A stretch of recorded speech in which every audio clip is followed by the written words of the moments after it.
ay subukan natin ng manguha tayo ng pulot.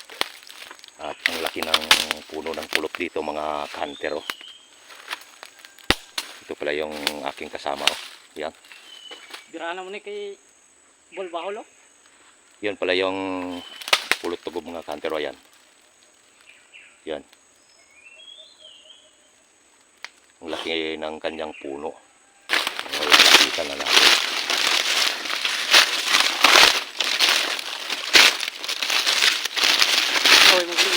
Yan mga kantero.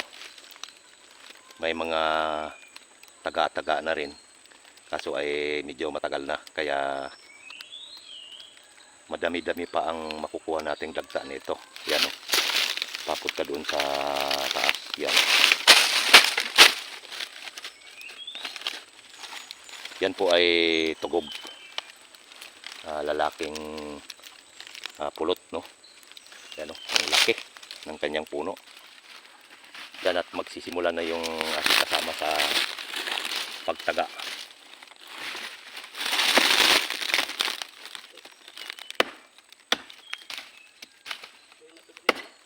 Lagka lang.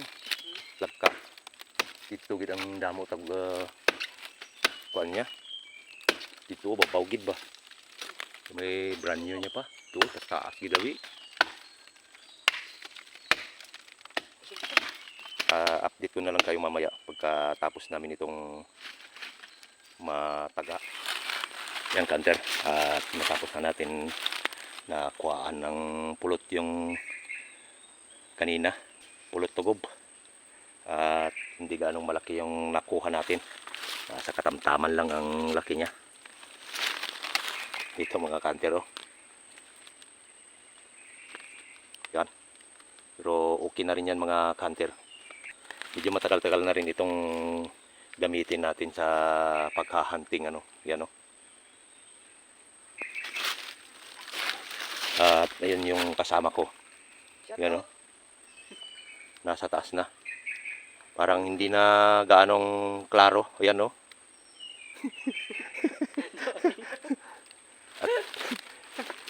At tamang-tama rin mga kanter may ano dito. Yan o. Yung tinatawag dito sa amin na bahi. So ito yung nakuha ko. Pumutol ako ng mga 3 dangkal siguro. At ito ay dalhin namin pauwi at gagamitin natin sa stick ng pulot.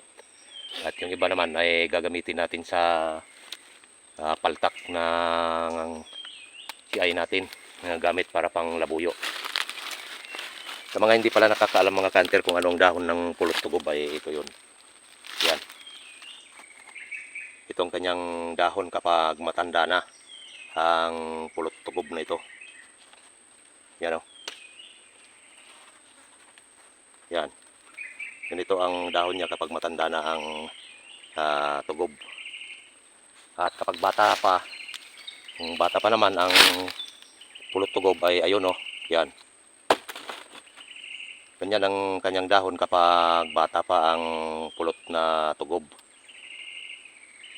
Yan parang tinatawag dyan, parang kamansi kapag siya ay bata pa. At ayun yung isa, yung malaki, yung pinagkuhanan natin kanina na wala masyadong dagta mga kanter. Mahina ang kanyang dagta. Ito napakalaking puno pero wala masyadong dagta dahil tubig ang maraming lumalabas sa katawan ng puno nito. Dahil lang dito kasi sa maliit na sapa. Malaking walang buot. Malaki ang puno. Way buot. Way tagok pa. Yan, ito yung kasama ko mga kantero. At dadalhin namin ito pa uwi. Itong pinutol namin na bahi. Yan o, paakyat sa taas.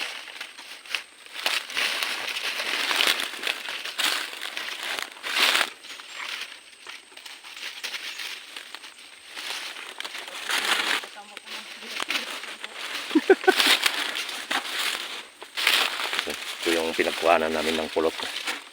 May buot.